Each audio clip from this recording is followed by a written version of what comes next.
Olá, tudo bem? Estamos no meio da quarta revolução industrial, a era dos sistemas cibernéticos interconectados, da internet das coisas, computação em nuvem e da inteligência artificial. A indústria 4.0 é a revolução digital que combina várias tecnologias e muda o paradigma da economia, dos negócios, da sociedade e dos indivíduos. O objetivo é a melhoria da eficiência, aumento da produtividade e customização de produtos em larga escala. Para falar sobre os avanços da indústria 4.0, nós convidamos o engenheiro Carlos Eduardo Boechat, executivo e empreendedor da indústria, diretor associado da Century. Boechat, quais são os pilares da indústria 4.0? Indústria 4.0 é a quarta revolução industrial. Parece um tema novo para muitos, mas é um tema que já existe há mais de uma década. Iniciado na Alemanha por uma série de empresas que se reuniram para discutir a competitividade da indústria, como que conseguia ser mais produtiva, mais eficiente e também ter uma melhor eficiência dentro das organizações, a indústria 4.0 ela carrega uma série de tecnologias como o IoT, que é a internet das coisas, inteligência artificial, digital twin, realidade aumentada e virtual, machine learning, entre outras várias tecnologias. Mas mais do que somente as tecnologias, ela também traz uma proposição voltada a modelos de negócios, voltada também a pilares de processos, de pessoas. Então, basicamente, eu diria que a gente vive essa era já há alguns anos, e aí, obviamente, que se a gente resgatar todo o histórico de outras revoluções industriais, a gente consegue ver na linha do tempo, né, como que seria isso. Mas, de fato, a indústria 4.0, ela veio para ficar. Em breve, obviamente, estaremos aqui discutindo uma próxima revolução industrial, mas hoje é um tema que algumas indústrias já conseguiram aderir, outras ainda nem sequer começaram essa jornada. Quais são os setores mais promissores para a implantação da indústria 4.0?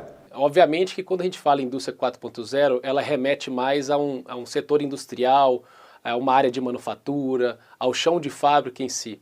Mas essas tecnologias que eu comentei, elas podem ser utilizadas para uma série de fatores, que pode extrapolar, inclusive, o ambiente fabril. Então, a gente pode pensar, em termos de IoT, por exemplo, ele é aplicado para fora dessas fábricas. Alguma coisa que se remete ao melhor uso dentro de produtos conectados e plataformas inteligentes.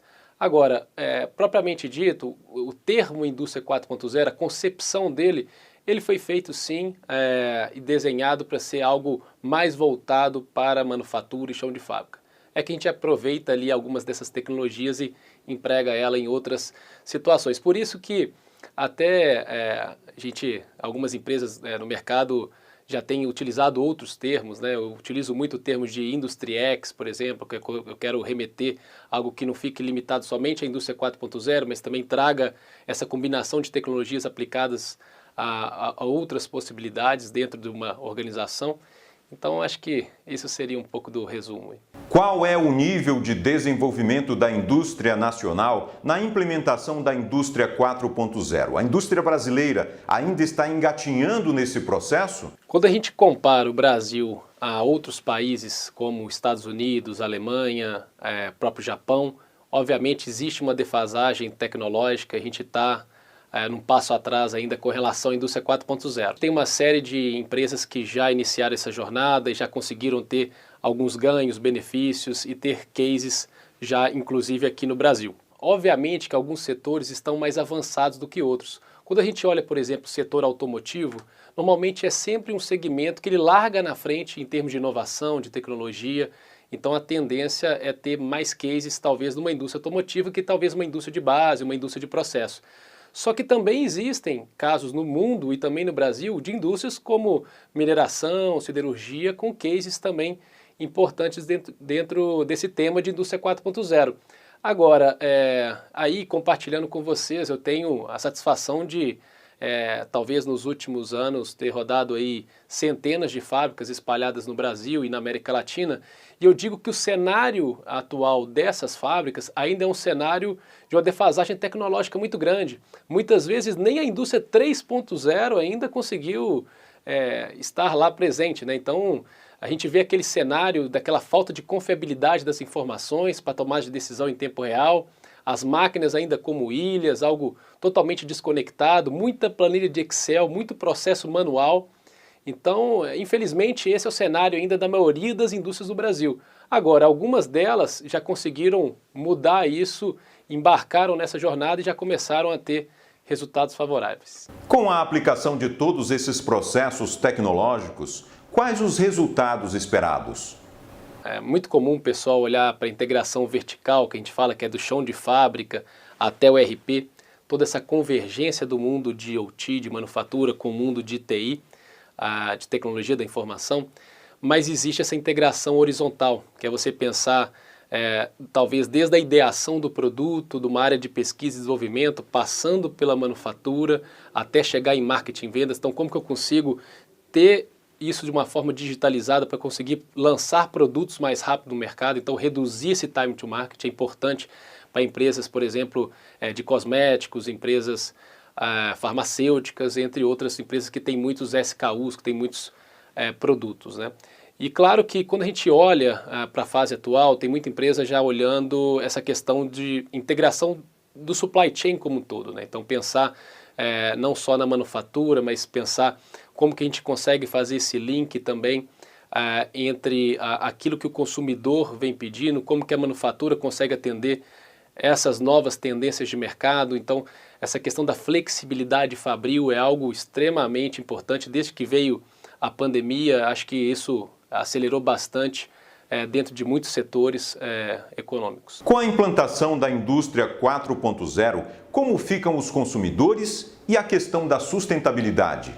Existe um grande objetivo que é a questão da competitividade da indústria. Só que por trás disso você tem uma série de alavancas de valores, uma série de benefícios. Muita gente fica muito apegado na questão de redução de custo. Esse é um grande equívoco. A agenda de indústria 4.0, obviamente que ela vai ao encontro, sim, de redução de custo, de produtividade, de eficiência, mas tem uma série de outros fatores. Então, eu poderia citar, por exemplo, a parte de qualidade dos produtos, até para melhorar a satisfação junto aos clientes. Uma questão que envolve sustentabilidade. Então, toda essa agenda hoje de ESG, como que a gente consegue ter fábricas não somente digitais, mas fábricas sustentáveis. A agenda também de segurança, como que eu consigo aumentar a segurança dos colaboradores, dos funcionários, dos terceiros. E também é sempre importante analisar como fazer esse link com a estratégia da organização. Como, por exemplo, uma outra possibilidade, um outro ganho que também se tem, é o aumento da capacidade produtiva. Então, se eu consigo produzir mais, eu consigo também vender mais, dependendo de como esteja a ocupação fabril. Quando você analisa, por exemplo, uma integração de um processo que você vai ter uma hiperpersonalização, então como que eu consigo ter, de repente, aquele determinado bombom que eu quero que esteja dentro daquela caixa de bombom e não ter aquele tipo de caixa que ela é sortida e talvez ali que eu não tenho controle sobre isso. Como que eu consigo personalizar e ter algo nesse sentido? Como que eu consigo, de repente, ter essa integração que vai desde a manufatura, passando pelo e-commerce, por exemplo, a minha logística interna. Então, quando eu penso nessa agenda que envolve a automação da parte logística, a robotização, junto com essa outra parte que envolve o contato direto com o consumidor, como que eu melhoro a experiência desse consumidor e consigo ter produtos hiper personalizados. Uma outra alavanca sempre muito importante que a gente observa quando se vai trabalhar em algum plano diretor, um roadmap voltado à indústria 4.0, é a alavanca de qualidade do produto. Então isso é muito comum na indústria de manufatura, quando a gente pensa numa indústria de alimentos, numa indústria de bebidas, de cosméticos, como que a gente consegue garantir um melhor processo produtivo para que a qualidade do produto ela seja melhor no final e que o cliente tenha uma experiência melhor. E para isso, por trás disso, tem uma série de tecnologias. Você tem IoT, você tem Analytics, Video Analytics, inteligência artificial, tudo isso para prover uma melhor experiência ali também para os clientes. Nós estamos em fase de implantação da tecnologia 5G aqui no Brasil. Como essa tecnologia vai ser empregada pela indústria? Aqui no Brasil houve o leilão em novembro de 2021, onde a gente conseguiu avançar nesse importante passo tecnológico aqui no Brasil. É claro que o 5G tem uma expectativa muito grande em termos do que ele pode prover, seja no segmento do agronegócio, das próprias cidades inteligentes e até mesmo pensando em veículos conectados e também na manufatura, na indústria em si. Recentemente eu tive a grata satisfação de ser um dos líderes da iniciativa junto a Stellantis e a TIM, onde nós fizemos um primeiro projeto piloto de 5G no Brasil para a indústria automotiva. Até esse caso foi premiado lá em Barcelona, a gente teve toda uma visibilidade grande em cima disso.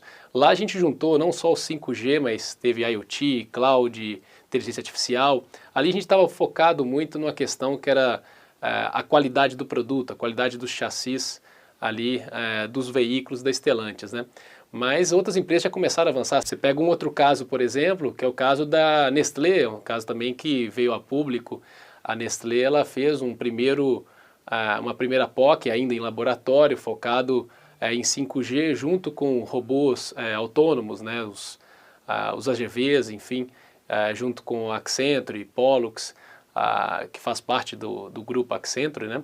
Então, eu diria que essa agenda vem avançando, existe uma expectativa grande. Eu acredito que na agenda de escalabilidade digital das indústrias, o 5G ele vai ser um dos habilitadores, um dos impulsionadores aí para a gente conseguir tornar as fábricas cada vez mais digitais e sustentáveis. Essa é uma pergunta que o pessoal sempre faz, né? Poxa, Boechat, mas esse caso de uso eu consigo fazer com 4G? Você consegue fazer com 4G.